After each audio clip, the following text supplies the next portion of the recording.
ദൈവനാമം മഹത്വപ്പെടുമാറാകട്ടെ. കർത്താവിൽ പ്രിയരെ, ഏവർക്കും വന്ദനം. വളരെ അനുഗ്രഹിക്കപ്പെട്ട പുലർകാല വേളയിലാണ് നാം ഇപ്പോൾ ആയിരിക്കുന്നത്.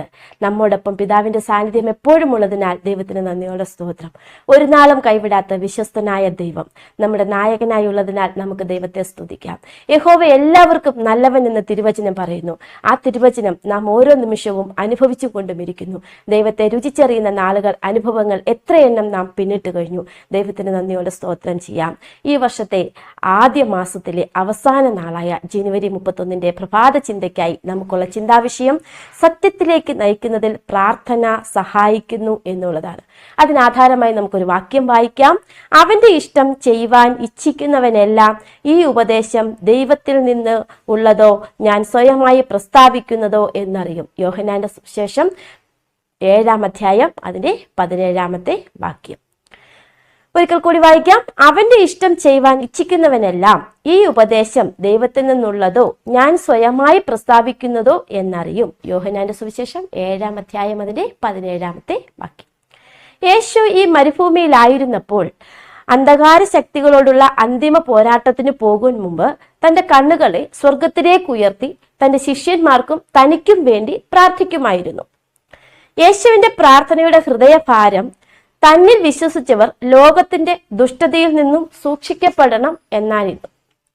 സത്യത്താൽ അവർ ശുദ്ധീകരിക്കപ്പെടണം എന്നതും ആ പ്രാർത്ഥനയുടെ ഒരു ഭാഗമായിരുന്നു. അപ്പോൾ നാം ചിന്തിക്കേണ്ടതായ ഒരു വസ്തുതയാണ് എന്താണ് സത്യം എന്നത്. നമുക്കൊരു വാക്യം നോക്കാം. യോഹന്നാന്റെ സുവിശേഷം 17-ാം അധ്യായം അതിന്റെ 17-ാം വാക്യത്തിൽ പറയുന്നു, നിന്റെ വചനം സത്യമാകുന്നു എന്ന്. അതായത് പാപികളായ നമ്മുടെ ഓരോരുത്തരുടെയും വിശുദ്ധീകരണം സാധ്യമാകുന്നതിനുള്ള ഉപാധിയാണ് ദൈവവചനം. അതുകൊണ്ട് ബൈബിളിന്റെ പാവനമായ ഉപദേശങ്ങൾ അറിഞ്ഞിരിക്കുക എന്നത് അത്യന്തം പ്രധാനമാണ്. ദൈവവചനങ്ങളായ ജീവന്റെ വചനം അറിയുന്നതും പഠിക്കുന്നതും നമുക്ക് വളരെ അത്യാവശ്യമാണ്. കാരണം ദൈവവചനം അറിയാഞ്ഞാൽ നാം അജ്ഞരായി പോകും. ദൈവവചനത്തിന്റെ അവകാശവാദങ്ങൾക്ക് അജ്ഞരായി പോകും. ഈ ഇഹലോകത്തിൽ നാം പരീക്ഷിക്കപ്പെടാതിരിക്കേണ്ടതിന് നാം ബുദ്ധിയുള്ളവരായിരിക്കണമെങ്കിൽ ദൈവവചനം നാം അറിഞ്ഞിരിക്കണം. ദൈവത്തിന്റെ ഇഷ്ടം ചെയ്യുവാൻ നാം സത്യമായി ആഗ്രഹിക്കുന്നുവെങ്കിലും നാം ദൈവവചനം അറിഞ്ഞിരിക്കണം. യേശുക്രിസ്തുവിന്റെ ഉപദേശങ്ങൾ തെളിവും വ്യക്തതയും സമീകൃതവും ആയിരുന്നു. അവന്റെ വായിലെ വചനങ്ങൾ ശക്തി നിറഞ്ഞവ ആയിരുന്നു. അവ ആളുകളുടെ ശ്രദ്ധയെ മുഴുവൻ പിടിച്ചുപറ്റി. ജനക്കൂട്ടങ്ങൾ അവന്റെ ജ്ഞാനത്തിൽ വിസ്മയിച്ചുകൊണ്ട് യേശുക്രിസ്തുവിന് ചുറ്റും കൂടി. യേശുവിന്റെ പെരുമാറ്റവും യേശുവിന്റെ വായിലെ വാക്കുകളും ആ പ്രസ്താവനകളും ഒക്കെ യോജിച്ചവയായിരുന്നു. ഒരു സംശയത്തിന്റെ നിഴൽ പോലും അതിൽ ഉണ്ടായിരുന്നില്ല. യേശു ഭൗമികമായതും സ്വർഗീയമായതും ദൈവികമായതും മാനുഷികമായതും ആധികാരികമായി സംസാരിച്ചു. യേശു സംസാരിച്ചതും പ്രസ്താവിച്ചതും പ്രവർത്തിച്ചതുമെല്ലാം ഒന്നിനൊന്നോട് യോജിച്ചവ തന്നെയായിരുന്നു. അവന്റെ വാക്കുകളും പ്രവൃത്തികളും ദൈവഹിത പ്രകാരവുമായിരുന്നു, സത്യവും ആയിരുന്നു. യേശു എന്ന സത്യത്തെ, തിരുവചനം എന്ന സത്യത്തെ തിരിച്ചറിയുവാനും ഹൃദയത്തിൽ ഉൾക്കൊള്ളുവാനും ഈ പ്രഭാത ചിന്ത നിങ്ങളെ സഹായിക്കുമാറാകട്ടെ എന്ന പ്രാർത്ഥനയോടുകൂടി ദൈവസന്നിധിയിൽ താണിരുന്നു കൊള്ളുന്നു. ദൈവനാമം മഹത്വപ്പെടുമാറാകട്ടെ. ആമേൻ. നമുക്ക് പ്രാർത്ഥിക്കാം.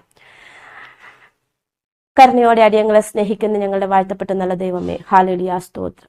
ഈ പുലകാലത്തിൽ കർത്താവെ സ്തോത്രം. അടിയങ്ങൾ അങ്ങയുടെ സന്നിധിയിലേക്ക് കടന്നു വരുന്നപ്പച്ച പാപികളും ദോഷികളുമാണ് കർത്താവെ അടിയങ്ങൾ.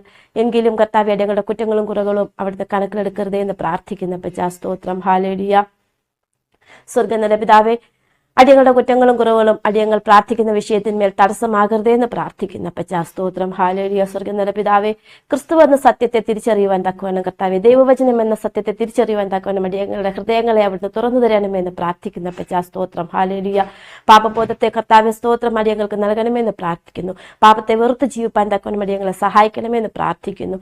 ഹല്ലേലൂയ. തിരുവചനത്തെ ഹൃദയത്തിൽ ഉൾക്കൊണ്ടുകൊണ്ട് ക്രിസ്തീയ ജീവിതം മുന്നോട്ട് ജീവിപ്പാൻ അടിയങ്ങളെ ഏവരെയും സഹായിക്കണമെന്ന് യേശുക്രിസ്തുവിന്റെ നാമത്തിൽ താഴ്മയെ യാചിക്കുന്നു. കൃപയോടെ കേട്ട് ഉത്തരമരുളുമാറാകണമേ. ആമേൻ.